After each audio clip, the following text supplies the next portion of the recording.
China cuma butuh satu generasi untuk jatuhkan Barat, dan Barat baru sadar saat semua sudah terlambat. Pernah mikir nggak, gimana caranya sebuah negara bisa mengalahkan seluruh blok Barat tanpa menembakkan peluru, tanpa ngirim drone, bahkan tanpa konflik sama sekali? Kayak nggak masuk akal. Tapi kenyataannya itulah yang sekarang sedang terjadi. Dan semua dimulai dari satu hal yang selama ini jarang jadi headline. Apakah itu? Jawabannya, pendidikan. Iyap, bukan nuklir, bukan senjata hypersonik, bukan juga sabotase digital, tapi dari universitas, ruang kelas, dan meja laboratorium. China atau Tiongkok nggak pakai kekuatan militer buat menundukkan dunia. Mereka cuma memainkan satu kartu. Tapi kartu ini gila banget efeknya. Dan dunia sekarang mulai nyadar. Tapi sayangnya semua sudah keburu terlambat. World Economic Forum menyebut jika China setiap tahunnya memproduksi lebih dari 4,7 juta lulusan STEM alias Sains, Teknologi, Teknik, dan Matematika. Bandingkan dengan Amerika yang cuma bisa cetak sekitar 800.000 orang per tahun. Jaraknya nggak main-main, bahkan nyaris menyentuh selisih 6 kali lipat. Dan ini bukan sekedar angka di atas kertas buat pamer. Ini adalah cerminan dari strategi peradaban jangka panjang yang sedang dijalankan secara serius, masif, dan sistematis. Bayangin, di China, 4,7 juta otak teknik dan sains dilepas ke dunia setiap tahunnya. Itu artinya, setiap tahun seperti ada satu kota besar yang seluruh penduduknya adalah orang-orang yang paham betul soal mesin, algoritma, data, energi, struktur bangunan, bioteknologi, dan bahkan satelit. Mereka bukan cuma sarjana di atas kertas, tapi sebagian besar langsung terhubung dengan dunia industri, baik lewat magang, riset kolaboratif, sampai program akselerasi inovasi yang didanai oleh pemerintah maupun swasta. Dalam satu generasi aja, sekitar 25 hingga 30 tahun, China sudah berhasil membentuk pasukan intelektual dengan skala lebih dari 100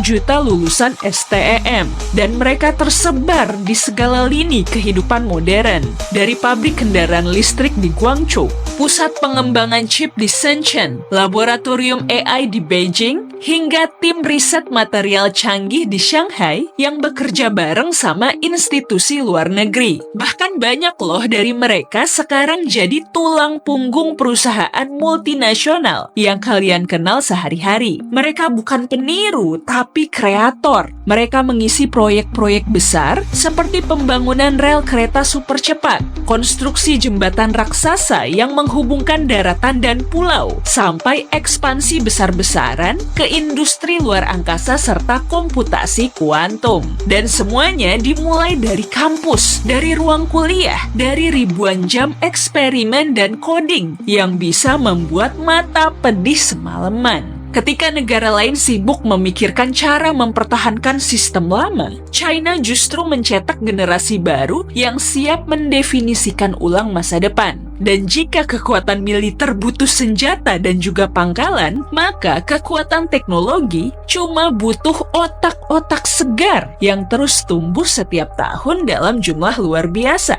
Sementara negara-negara barat sibuk debat soal kurikulum, sistem pendidikan, hingga identitas budaya, China justru jalan terus tanpa banyak ribut. Mereka punya target yang jelas, menciptakan generasi yang siap kerja, siap riset, dan siap kuasai pasar global. Dan hasilnya kelihatan. Universitas seperti Tsinghua, Zhejiang, dan Shanghai Chiao Tung sekarang bukan cuma kuat di Asia, tapi juga mulai menyaingi MIT dan Stanford Amerika dalam bidang riset dan juga paten teknologi. Jumlah publikasi ilmiah dari peneliti China di jurnal-jurnal internasional sudah menyalip banyak negara Eropa. Bahkan untuk bidang seperti pembelajaran mesin dan teknologi 5G, mereka sekarang udah jadi pemain nomor 1 di dunia. Kalau kalian sekarang lagi lagi pegang smartphone, ada kemungkinan besar sebagian komponennya dikembangkan oleh tim riset yang lulus dari Universitas Teknik di China. Mobil listrik yang kalian lihat di jalanan, baterainya mungkin dikembangkan dari laboratorium di Guangdong. Panel surya di atap gedung, teknologi produksinya bisa jadi berasal dari hasil penelitian insinyur muda China. Menurut laporan dari International Energy Agency, China menguasai lebih dari 80% pasar global untuk solar panel. Mereka juga jadi pemain dominan dalam baterai lithium ion, yang jadi jantung dari semua mobil listrik dan perangkat portable dunia. Dan semua itu dimulai dari laboratorium kampus, bukan markas militer. Yang terjadi sekarang bukan cuma dominasi biasa, dunia sudah masuk di tahap ketergantungan. Dunia makin susah bergerak tanpa komponen data dan sistem teknologi yang dikembangkan di China. Bahkan negara-negara barat yang dulunya jadi kiblat teknologi, sekarang mulai membeli dan menggunakan produk yang dikembangkan oleh lulusan universitas di China. Lebih dari 60% komponen chip tingkat menengah dan dasar yang dipakai perusahaan teknologi dunia diproduksi di China. Itu artinya kalau China berhenti pasok, sebagian besar produksi global bisa berhenti total. Semua ini cuma butuh waktu 1 generasi. 3 dekade lalu, China masih menjadi negara berkembang yang belajar dari Barat. Tapi sekarang, China nggak cuma nyusul, mereka bikin jalur sendiri. Jalur yang bahkan bikin negara-negara Barat kebingungan gimana cara ngejarnya lagi. Sekarang, lulusan teknik dan ilmuwan dari China bukan cuma kerja di dalam negeri, mereka juga jadi pemimpin di perusahaan multinasional, kepala laboratorium riset global, bahkan dosen tamu di universitas-universitas elit luar negeri. Dan mereka tidak datang buat belajar, tapi mereka datang buat mengajar. Eric Schmidt, mantan CEO Google, pernah bilang dalam forum keamanan global bahwa dunia sedang bergeser. Kalau Barat nggak bisa ngejar ketertinggalan dalam AI, masa depan teknologi dunia akan ditulis dengan cara kerja dan standar dari China. Dan sekarang, pernyataan itu terasa makin nyata. Banyak teknologi utama yang sekarang jadi tulang punggung ekonomi dunia. Dari kendaraan listrik, sistem pembayaran digital, logistik berbasis AI, sampai infrastruktur kota pintar. Semua mulai dibangun dan diungguli dari pusat-pusat inovasi di China. Mereka bukan cuma menciptakan teknologi, tapi juga menciptakan ekosistem yang bikin orang lain ikut main di sistem mereka. Yang bikin semua ini makin gila adalah efek dominonya. Begitu satu sektor jatuh di tangan China, sektor lain pun ikut terbawa. Misalnya, ketika China kuasai pasar panel surya, China juga mendominasi rantai pasokannya, kayak bahan baku, teknologi manufaktur, bahkan sistem distribusinya. Ketika China kuasai industri baterai, China juga pegang riset logistik dan kendaraan listriknya. Jadi dominasi ini nggak berdiri sendiri, tapi saling menguatkan.